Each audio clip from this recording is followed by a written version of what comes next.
बातमी रायगडमधून लोकसभेसाठी जास्तीत जास्त जागा जिंकण्यासाठी राष्ट्रवादी काँग्रेसने पद्धतशीरपणे योजना आखली आहे। त्यासाठी सुरक्षित आणि विजयाची खात्री असणारेच मतदारसंघ आपल्या पारड्यात पाडून घेतले जात आहेत। कोकणातल्या रायगड मतदारसंघावर सुद्धा राष्ट्रवादीचा डोळा असल्याचे संकेत मिळत आहेत। संधी मिळाली तर सुनील तटकरे जनतेच्या पाठिंब्याने दिल्लीत जाऊ शकतात। त्यांनी या मतदारसंघात चांगलं काम केल्याचं सांगत गृहमंत्री आर पाटील यांनी रायगड मतदारसंघावर राष्ट्रवादीची पकड असल्याकडे लक्ष वेधले। हा मतदारसंघ जागा वाटपात राष्ट्रवादीकडे आल्यास तटकरेच उमेदवार असतील असे संकेत आर पाटील यांनी आपल्या भाषणात दिले।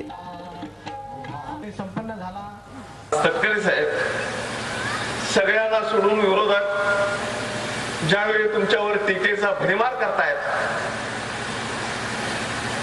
त्यावेळी तुम्ही दिल्लीला पोहोचणार आहे याचा धक्का त्यांनी घेतलेला दिसतोय। जर उद्या पार्टीने संधी दिली आणि तुम्ही उभा राहायचा निर्णय घेतला तर महाराष्ट्रामध्ये विक्रमी मताने तुम्ही विजय होऊ शकता। दिल्लीमध्ये कर्तृत्ववान माणसांची गरज आहे। एवढं 15 वर्ष मंत्रिपदाचा अनुभव, तिजोरीतनं नेमकं कसं काढायचं याचा अनुभव, आपल्या मतदारसंघामध्ये आणि जिल्ह्यात जास्तीत जास्त कामं कशी खिचून आणायची याचा अनुभव नाही। तटकरे साहेब आम्ही कोणच तुमची उरवडी करू शकत नाही। रायगडमधून सुनील तटकरे लोकसभेसाठी उभे राहणार असे संकेतच गृहमंत्री आर पाटील यांनी दिलेत।